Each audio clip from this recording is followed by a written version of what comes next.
कर्नाटक की राजनीति में जबरदस्त बवाल मचा हुआ है। राज्य की बोम्मई सरकार चारों तरफ से घिरी हुई दिख रही है।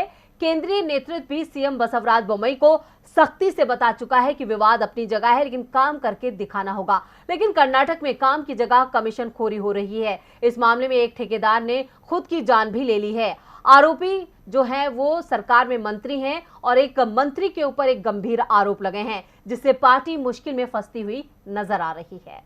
कर्नाटक में जब जब बीजेपी की सरकार सत्ता में आती है, वो भ्रष्टाचार के मामले में घिर जाती है। 2008 में बीएस येदियुरप्पा राज्य के सीएम बने थे, लेकिन उनकी सरकार भ्रष्टाचार के मामले में घिर गई थी। आरोप सीधे सीधे सीएम येदियुरप्पा पर ही थे। उन्हें इस्तीफा देना पड़ा, बाद में पार्टी छोड़ी और जेल भी जाना पड़ा। इसका नुकसान बीजेपी को हुआ और बीजेपी राज्य में तीसरे नंबर का दल बन गई। अब जोड़ तोड़कर बीजेपी एक बार फिर सत्ता में आ गई है, लेकिन सरकार चलाते नहीं बन रहा है। पहले येदियुरप्पा को सीएम बनाया, फिर उनकी जगह बसवराज को कमान दी गई, लेकिन राज्य में काम की जगह कमीशन का खेल चल रहा है।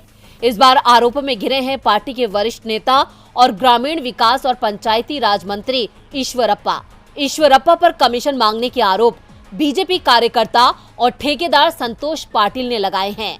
पाटिल ने खुद की जान भी दे दी है, लेकिन जाते जाते वो ईश्वरप्पा की मुश्किलें बढ़ा गए हैं। संतोष पाटिल का एक वीडियो ईश्वरप्पा की मुश्किल बन गया है, जिसमें पाटिल ने दावा किया कि ईश्वरप्पा और उनके करीबी काम दिलवाते हैं, फिर भुगतान के नाम पर 40% कमीशन मांगते हैं। कमीशन नहीं दो तो परेशान किया जाता है, पेमेंट रोक दी जाती है।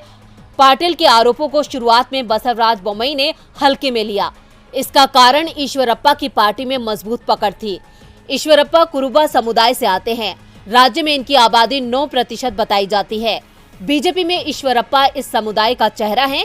कांग्रेस के बड़े नेता सिद्धारमैया भी इसी समुदाय से आते हैं। ऐसे में बीजेपी ईश्वरप्पा पर एक्शन लेने को तैयार नहीं थी, लेकिन जब कांग्रेस ने ईश्वरप्पा के खिलाफ मोर्चा खोल दिया तो बीजेपी को बैकफुट पर आना पड़ा।